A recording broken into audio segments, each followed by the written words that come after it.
Hi, this is Devabroto here. Today I'll discuss web development roadmap for beginners.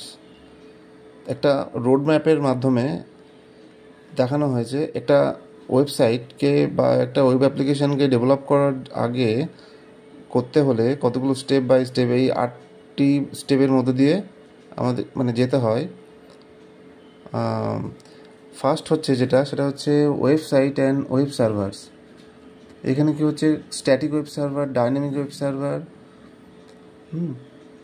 Second point যেটা হচ্ছে front end web development, HTML, CSS, JavaScript, angular, react, jQuery, bootstrap. এগুলো হচ্ছে front end web development technology, যার মাধ্যমে একটি ওয়েবসাইটকে design করা হয় ডেভেলপমেন্টের আগে। থার্ড স্টেপ যেটা হচ্ছে back end development.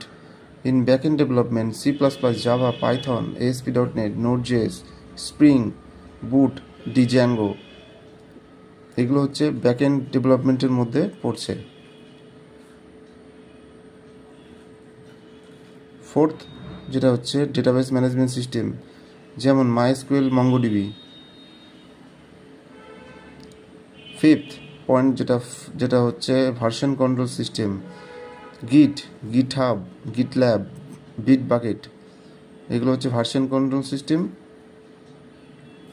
Next point যেটা হচ্ছে testing, integration testing, unit testing, functional testing, end to end testing.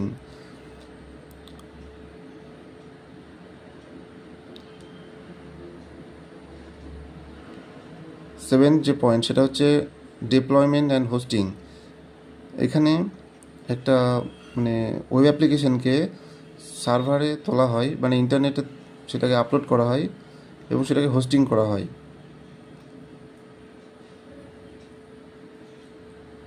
Finally build a nice portfolio with projects.